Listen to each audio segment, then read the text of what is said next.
What is discipline? Boy, this is something that we've forgotten. I don't know how it happens so easily. Well, I do. So, wealthy societies always lose discipline. And part of, if any of you have ever read the work of someone like Sir John Gloob, um, or someone to that extent, uh, Sir John Gloob broke a civilization life cycle up into, and I could actually do a whole podcast on Sir John Gloob. So, and I probably will. But for right now, we'll just leave it at he broke a civilization life cycle up into 7 stages, and toward the end, a civilization definitely loses discipline as they become wealthy and they become entertainment oriented, and they lose discipline. They become hedonistic, driven by pleasures, and less driven by goals and achievements. Um, and because of this, because they're so driven by pleasure and they're hedonistic and they're just one stimulus to the next, to the next, to the next, um, it breaks down their achievement level. And my goodness, do you see that in our world today? Just so many people just lost. They don't know how to achieve. There's a movement in Japan for a long time. Many of you are gonna think when you hear this, you're gonna think, oh, of course, I've known about that for forever. I mean, who wouldn't talk about that? And some of you are gonna be like, oh, really, what is that? But the otaku movement, where basically young men, when they get to a certain age, usually as young adults, they don't know how to be responsible yet. They don't know what to do with themselves, and so they lock themselves up in their rooms, live under the guidance of their parents or something like that, and they don't do anything but play video games and stay detached, and they withdraw from human society. They just basically spend that time not being responsible and being stimulated, always just being stimulated, and it's a withdrawal from society because of a complex, high pressure world. And if you want to achieve excellence in this world, it is high pressure. We live in a complex society, more complex than the human mind was designed to deal with. Um, and when it did deal with complexities in the past, it was human relationships. And right now, the world is making it so that human relationships are so simple. We want everything human relationship to be simple. People have to act a certain way. People have to respect my rules, or they're not my friend, or they just text me, don't talk to me, don't call me. It's like nobody wants to put energy into relationships anymore. They just want them to work. And like I said, for thousands of years, human beings put the majority of their intellect into relationships.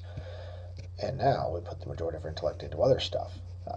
You'd think we'd have a ton of room left in our heads to put into achievements, but we don't. We have put it into entertainment and stimulus. And we're all, honestly, every single modern human is an addict in comparison to our great great grandfathers and grandmothers.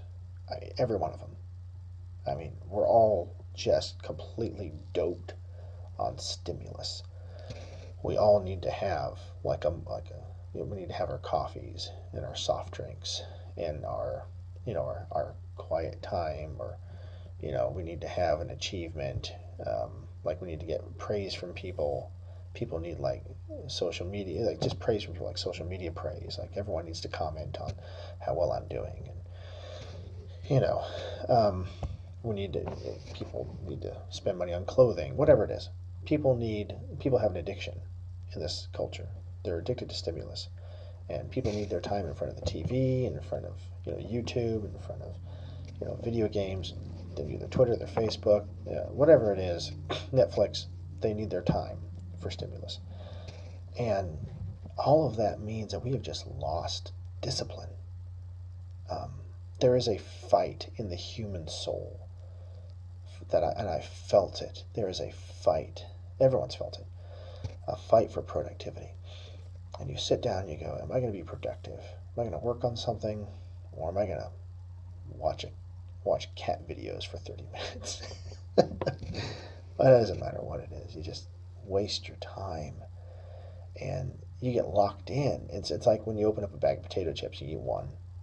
You have to eat another. You have to eat another. You have to eat another. That's a lack of discipline. and it's just an accepted part of our culture, and people wear it with like a badge of honor, you know.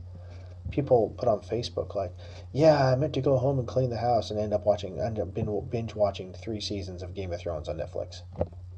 Like that's something they're proud of. It's like no, that people laugh at it because, you know, it's what a lot of people go through, and I think they're proud of it because maybe they help other people feel good about themselves. That's probably why they're proud of it. It's like, hey, I know I made other people feel good about how much they messed up today, you know? So it becomes a badge of honor. But is it really?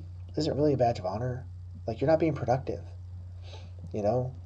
Um, there was a Jordan Peterson has a great, you know, I love his speech where he talks about pick your damn sacrifice, and you know, it's like it means in a different context. He's talking about manhood and maturity and stuff like that, but you know, in reality, like it's a you have to pick your sacrifice when you come home. It's like, what are you going to sacrifice? Like, if you're not productive, you're sacrificing a benefit that you were going to have later. You could have built something to help you later, but you sacrifice that for temporal enjoyment, or you can have the temporal enjoyment, you know, or you can sacrifice the temporal enjoyment for the benefit later. You know, one or the other. Pick your sacrifice, and that's really helped me is just to see which one am I sacrificing. You know, when I was young, I had incredible sacrifice, discipline. Sorry, and I think it was because part of it was because I grew up an athlete, mainly a track runner. I ran track, and you don't run track without learning discipline, especially especially long distance. I was a long distance track runner, and when you're trying to run a 2 mile and you're in like the third or fourth lap, and you start to feel it, it takes discipline to finish and to push and to go strong, and that helped. But I also was just, you know, I went through a period of my life where I was a stoic, where basically I tried to shut myself from all pleasures because I was on a quest for ultimate reality, to connect with the spiritual, to find something real, and I blocked out anything material, no pleasure, anything that made me feel good. Couldn't do it. Anything at all. I had to feel bad all the time because anything pleasurous would be like a dopamine. It would make me feel good, and I couldn't. That would give me a false sense of security, and I wouldn't actually think about the things. I needed to be terrified into thinking about existence. So I had incredible discipline, and I could make myself do anything I hated, anything. And as I've gotten older, I've definitely softened in my discipline, where my mind isn't as hard as it used to be because I've accepted a certain measure of non-productivity and been like, it's okay. And I think that, you know, obviously it's not healthy to not forgive yourself. You need forgiveness, but to accept non-productivity, like productivity should be a virtue. Discipline should be a virtue. In our society, we should reward discipline. You know, when you think about all the people who have done great things with their lives, you know, like people who have achieved incredible things, you know, you never see what goes into creating those achievements. Incredible discipline, you know, in keeping on track, just dedication. You know, you hit a roadblock, you overcome it. Hit a roadblock, you overcome it. It's just like they're always, and they're not wasting their time. They're buckling down and getting to work. You know, there's the wonderful story about Michael Jordan, how did he become Michael Jordan? You know, he was cut from his freshman basketball team, blah, blah, blah, blah, blah. Well, I mean, the story goes, he was cut from his freshman basketball team, but then he spent every single day of the next year shooting baskets in his driveway. Like, he would never stop playing, ever. He had a setback, he was told he wasn't good enough, but he just kept playing every single moment. And was every other kid playing every single moment? No. Michael Jordan was, though. Every moment he had, he was shooting baskets. Every moment he was playing basketball. And that made him better. It made him what he was. And, you know, it's like, if discipline is about, and here's a simple trick for discipline, because obviously, you know, I could tell you it's a virtue till I'm blue in the face, and that civilizations fall apart when people lack discipline. And that is something that we've lost in our culture. But people just need help with discipline. They need help. And one of the easiest things to do is psychological trick is don't look at discipline. Don't look, if you need to be productive, you need to get something done. Don't look at it as the task as a whole. You know, first off, break it off into chunks and look at it as one small bit at a time. That's the easiest thing. My mom told me that when I was 7 years old. I tried to keep up with that. Don't look at the big picture. Just see the small thing and get that done first, right? The second thing is just schedule a time to be productive every day. Every day.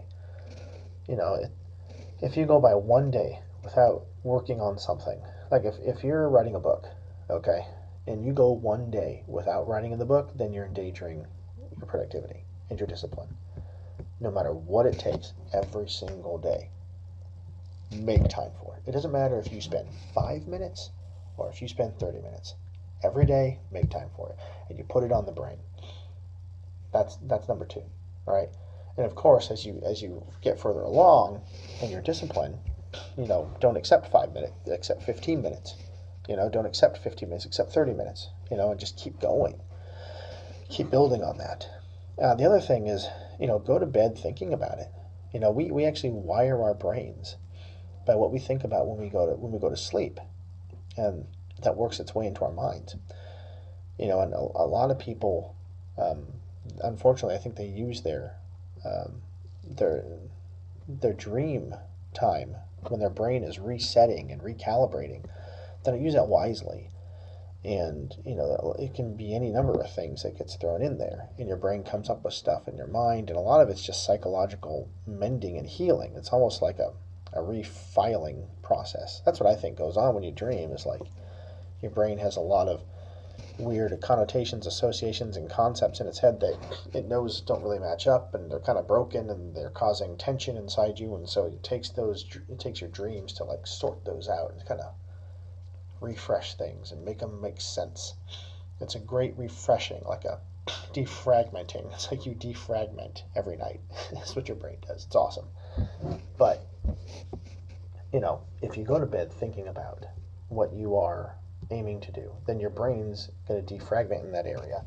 It's going to reorganize in that area. It's going to help you to do it better the next time you do it. And it's going to put it on your mind, and you're going to think in that direction instead of thinking in another direction. And then you're going to be trained to do it. So the next day when you wake up and you think about doing it, it's going to be easier because your mind's already thinking that direction. The mind is a tool. It goes the direction you point it, but you have to keep pointing it there.